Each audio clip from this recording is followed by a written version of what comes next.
we're back for episode 8 of our exploration into the Enneagram, and today we're going to be talking about type 6. We've had a slight change of location. Weather is kind of terrible. Sorry if you can hear rain, because it is raining. Anyway, let's get stuck into this. So, the 6. Full disclosure, I'm a 6.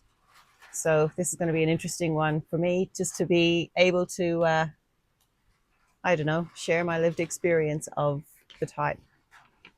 But let's go into it first. So you usually start off with a bunch of words. Let's see how much they resonate. Well, the Enneagram Type 6, the second of the cognitives, and a lot of people agree that it's pretty well the central base of the cognitive structure. So even mentioned as the glue that holds us all together.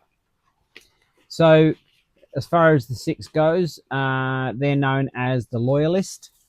I often think of them as the questioner, even go as far as saying the devil's advocate at times, and we'll go into that. Yeah, some words. We usually use some words. Committed, security-oriented, responsible, engaging, tenacious, trustworthy. They're the responsible people. Well, sounding good so far. Yes, there's some other words that we need to look at as well. So bring it on. Anxious, indecisive, argumentative, paranoid, although that one's not specific to the 6. All cognitives do paranoia, they just do it in different ways. And suspicious. So we'll have to unwrap a few of those and see what that actually means. Yes, please. Okay. All right. Go on then. I'm listening. Okay. What have you got? So as we said, the loyalist. They're named the loyalist because they are the most loyal to their friends, family, to their ideals and their goals and beliefs. Out of all the personality types, they have absolute loyalty to things, and they can hang on to their beliefs and even their relationships even long after they become workable. Yeah, a little insight from personal experience on that one, because that is bang on. That loyalty, although I can look at it and see that things aren't going well and that my investment may be futile, it's always, I feel like it's give the other person the benefit of the doubt. Right. And we'll talk about doubt a little bit later as we get into it. Yeah, it is like that. That's what it feels like. Another chance, benefit of the doubt. So why the emphasis on loyalty? So in other words, why do they have so much loyalty? They're so loyal to others because they need so much external support and confirmation from those others. It's in a way that if they offer loyalty and support to others, it's basically, it's what they want, it's what they need, but it's in order to show people what it is that they require. So loyalty is so important to them that they actually want to foster this in other people. So yeah, kind of teach people what it is that is really needed. Yeah. By example. But yes, it's almost like this is what I'm demonstrating I need. So what's driving the need so strongly? What's really behind it is they have a high requirement for safety. So the assurance they get from external support and validation helps them feel assured, and it helps them then feel safe. So on safety is of most importance to the 6. In fact, this is at the core of so much of the thought and the actions they have, and goes a long way to explaining their whole viewpoint. One of the ways this is seen is the need they have to question so much of the world they live in. To feel safe, they question to get clarification on many points from many different angles so that nothing is missed. To be in a place of not knowing is definitely not safe. Would you agree with that? I would totally agree with that. It's that, what if you didn't think of this? What if you didn't think of that? What if, there's a lot of what ifs that go on. And so the questions are around getting clarity so that moving forward is safer. We've covered all those bases now, that quick thinking thing that you do. Yeah. Doesn't work with the slower thinking thing I do. That's right. Because being caught out or finding themselves wanting for information and clarity about anything is not a happy place for you. When you're in a conversation with a 6, you can sometimes feel like it's a bit of an inquisition. Sorry. Because there are a lot of questions. And as I said, I think of them as the questioner, even though they're named the loyalist, right? Yeah, because they're another cognitive, their form of questioning is also, it's around the intellectual rigor. So they're looking for confirmation that what you know is actually something that can be trusted.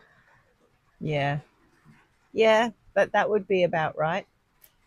Yeah, there is definitely a desire to find information from other sources to support new information, so that there's something to compare it with. Yeah, as well. Yeah, it's how well do you know what you're talking about? Yeah. Can I trust it? Can I trust it? Yeah. So they're not trying to find fault with those that they're talking to or try to trip them up. It's to create certainty, therefore surety and safety. Yes, but it can, like you said, for the other person can sound a bit like an inquisition. It's like, why are you trying to find out so much information?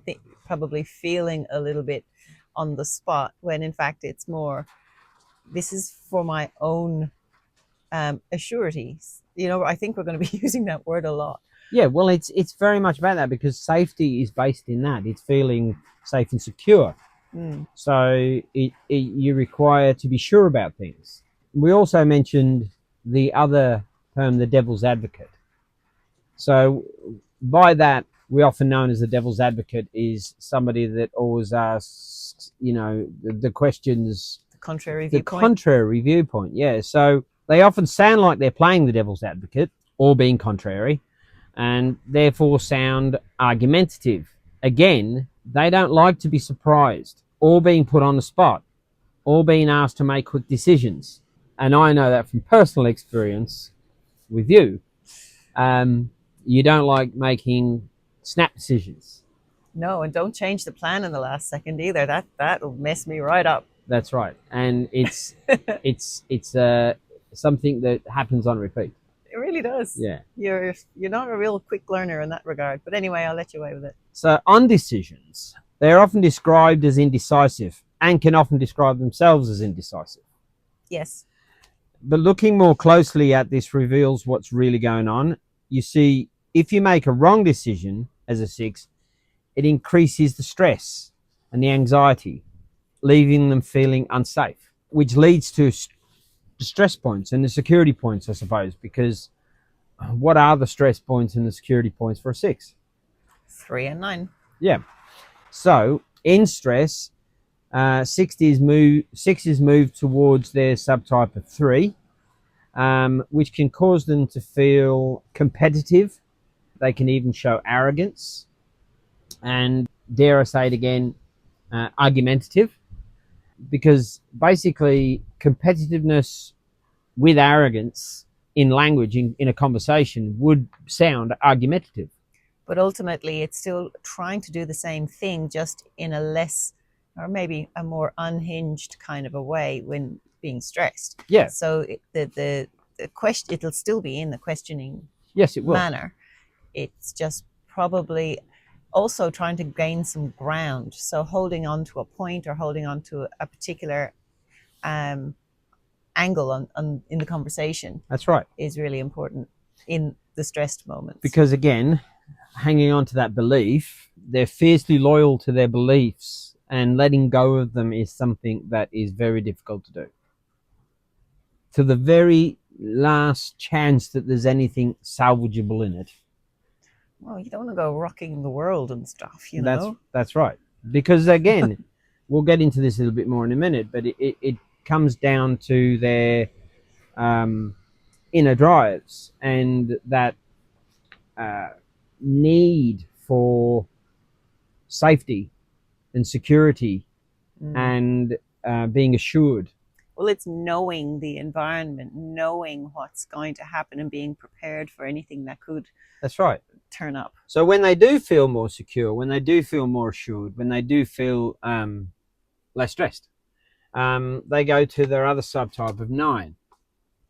And so a fearful, anxious 6 going to 9 feels more relaxed and less anxious and, dare I say, optimistic.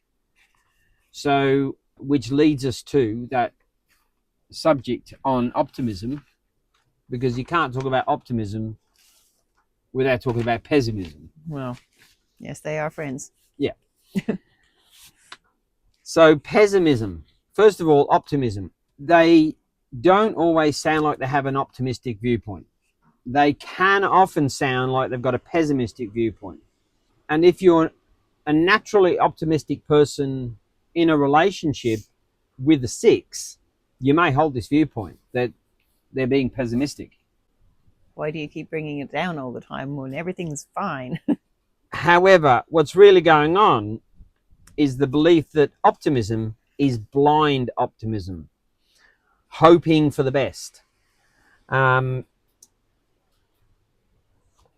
rigorously tested, not verified, not questioned, and as a result, can't be trusted. So it's really not a case of them being pessimistic. It's a case of the need to just not blindly forget about all the things that need to be worried about. It can often present and look like anxiety and worry from the outside. So that pessimistic viewpoint of the world isn't only about going into a negative space for the sake of it. No. It's wrapped in anxiety and worry. Yep. So I think... And a need for safety. And the need for safety. So trust, because if they don't get the things that they need, they can't trust the situation or the person. So 6s are very trustworthy people. It's in the descriptors we used for the type. And they value trust highly and take trust very seriously. They are dependable people.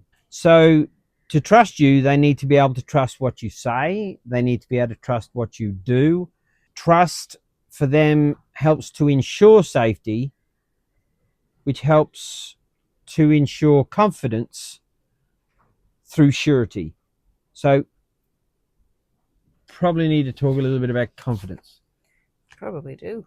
And we'll there's a few different characters that we'll try to include as well. I mean, when thinking about this, I often find it easier to have a person or a character in my mind. Yeah. And we were talking earlier on, the Winnie the Pooh characters are a really good example. And for the 6, we'd be looking at Piglet. So Piglet gets very scared about things, very unsure about things. That's right. And so while, if you know, for anyone who's listening, if you are a 6, then this will resonate. If you're not a 6 but know a 6, this is the personification, I suppose, when you're looking at the behavior of Piglet. Yeah, things frighten them. Things have them feel scared. It's oh, I'm not sure about this. Yeah. So it's very much that character. But what about the heffalumps and woozles?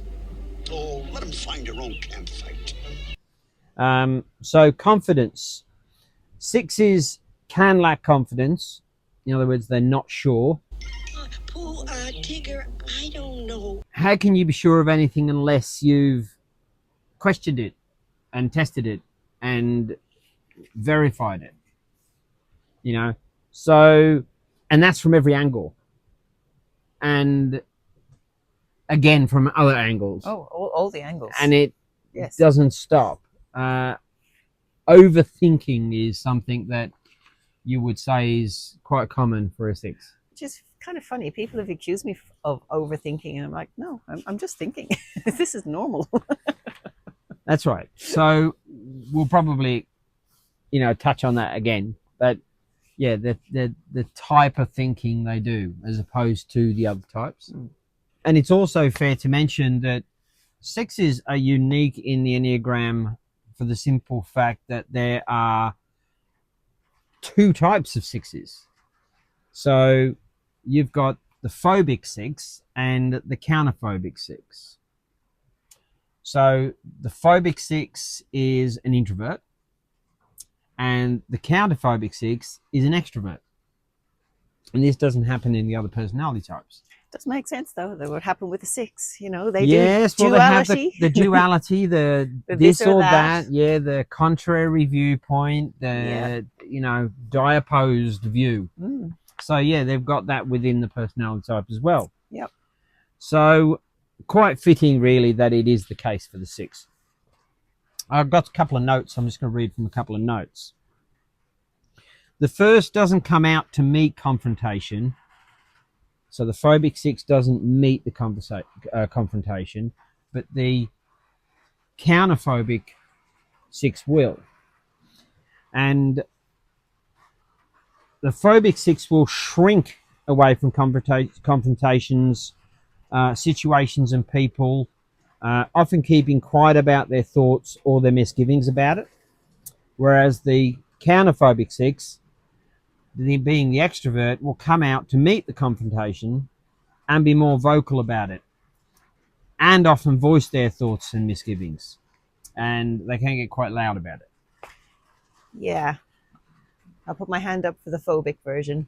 Yeah, it's the real fight and flight, basically all wrapped up in a single personality type. So it is the fight or flight. So you, being a phobic 6, would tend to run from the confrontation, whereas the counterphobic 6 would stand to fight it. So it is the absolute epitome of fight and flight within a single personality type. Yeah, well. And it's, again, there's a lot of things that show up within the 6 personality descriptions that will show there are a complete bunch of contradictions. They're because they strive for one thing and struggle with the opposite, and they are basically diopposed on almost everything at all points, at every subject, almost every day.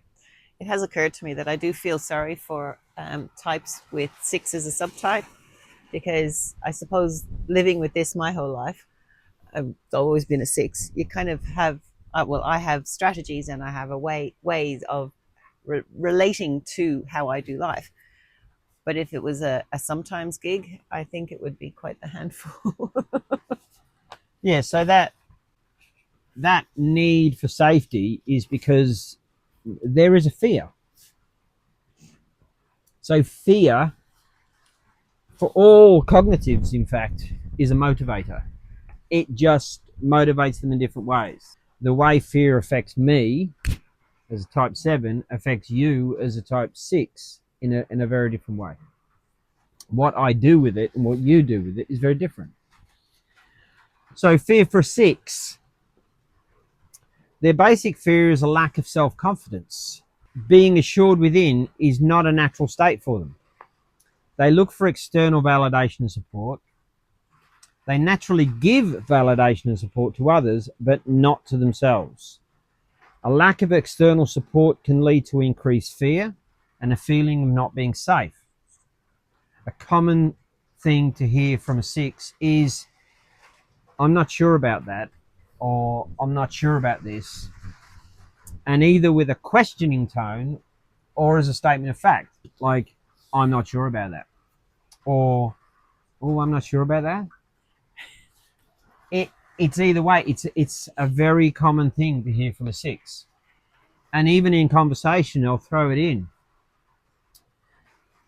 just to test intellectual rigor. Are you sure about that? Can you quantify that? Can you validate that? Can you support that? Can you give me more information on that? Because they want to know that you are what you're saying and what you're doing can be trusted. Mm.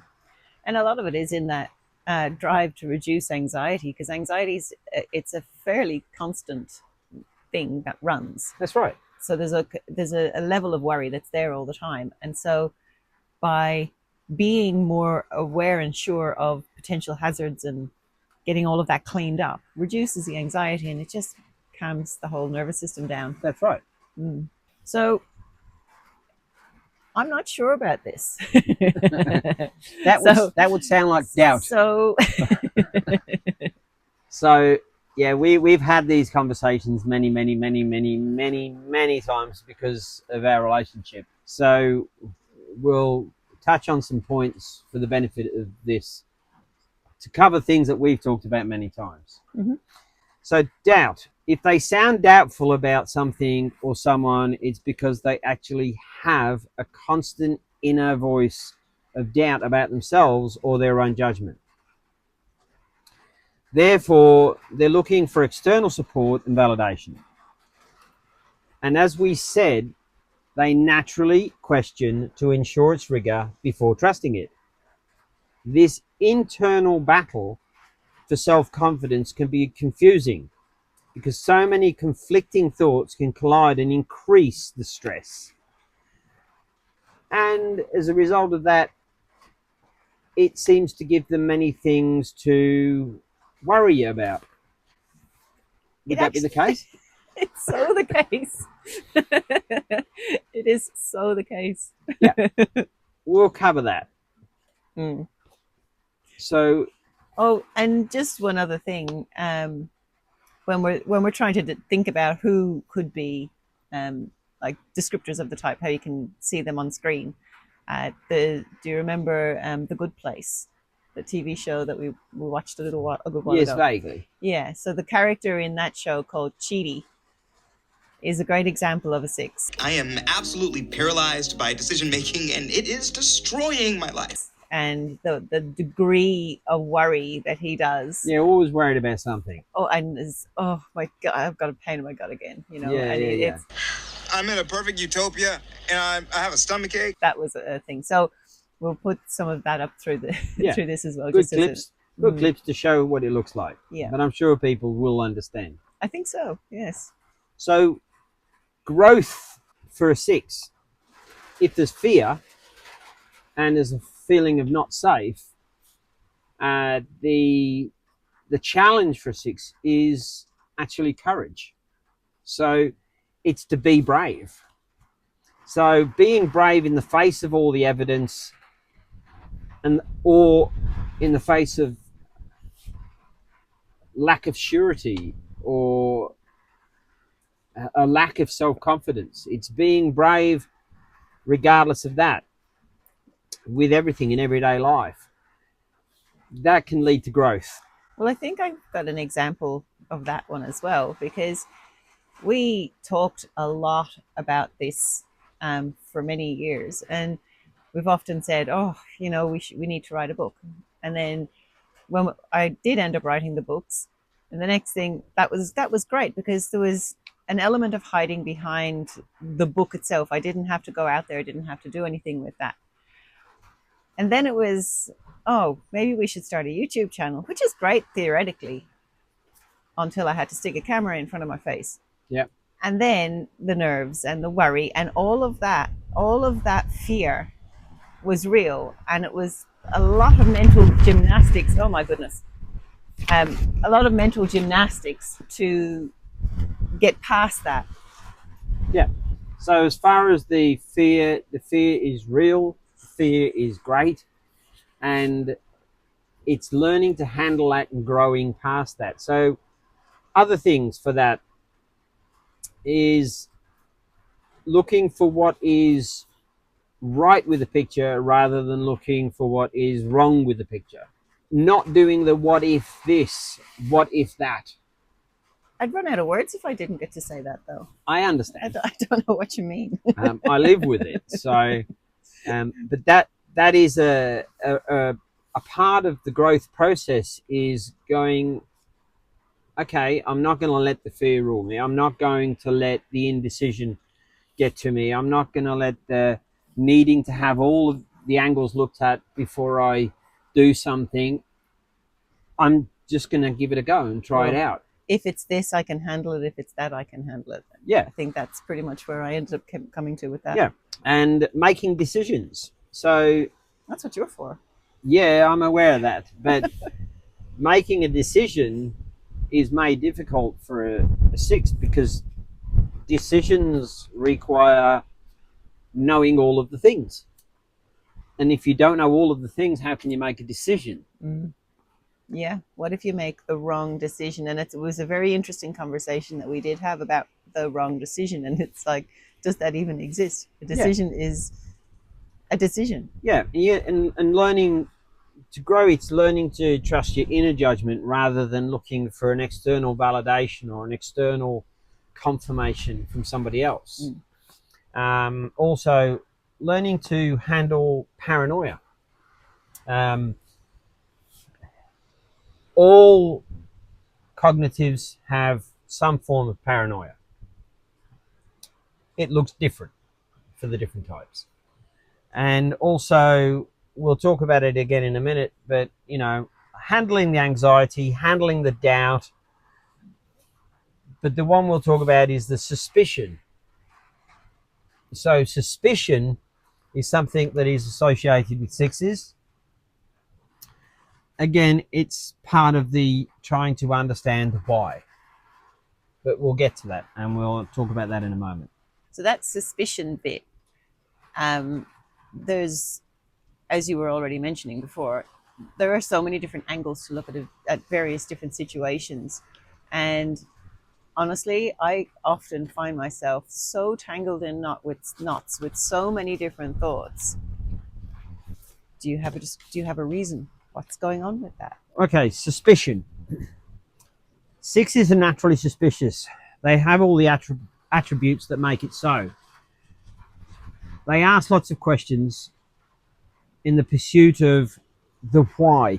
So looking for the why helps them look for the hidden agendas people have. Combined with a healthy imagination and a fear for the worst, creates suspicion. It does require a lot of thinking, and some would say overthinking. Yeah. So in regards to the 6, they are exceptional overthinkers. You'd say it's their forte. Yeah. What about this? What about that? Should I do this? Should I do that? What if I get it wrong? What happens if I make the wrong decision? Would you agree? Doesn't everybody? No. Oh. So to say they are worriers would be very accurate.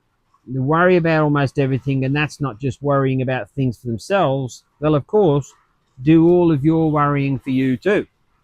Well, you don't do enough of it, so I'm helping. Thank you, but no problem. We don't do that. And of course, what does that lead to? If you're worrying about everything all of the time. Well, I can catastrophize like a champ. Exactly. So catastrophizing. They're very healthy imagination, and while this can be very useful, they can often let it get out of hand and become very imaginative about all sorts of potential catastrophes. If the partner is laid home from work, they can have them lying in a ditch in a split second. Oh, absolutely. And it gets better than that. Not only you, in this case, not only are you lying in a ditch, but I have the funeral planned and everything. I've got the lot done. Yeah. My imagination goes absolutely bonkers. I don't stress about it, though. I have learned that this is a thing, and I go, oh, I'm just doing that thing again. And a lot of people won't understand that. No. But it's a constant overthinking, and what if this, what if that, and then that's going to happen, then we're going to need to do this, and then but hang on, we've got to get the right one. It's a never ending, it's constant. And then you call me and I'm like, oh. It's because they naturally look for the potential dangers.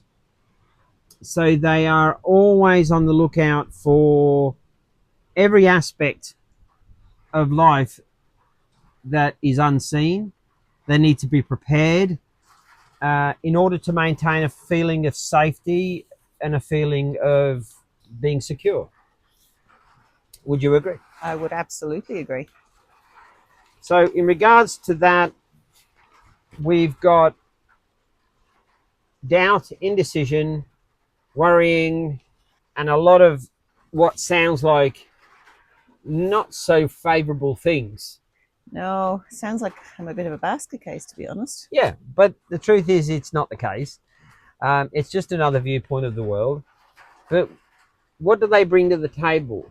So what do the sixes offer?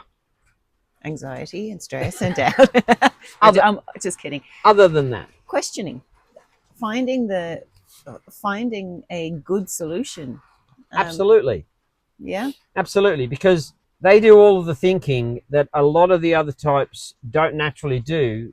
They are the essential voices of reason in our society.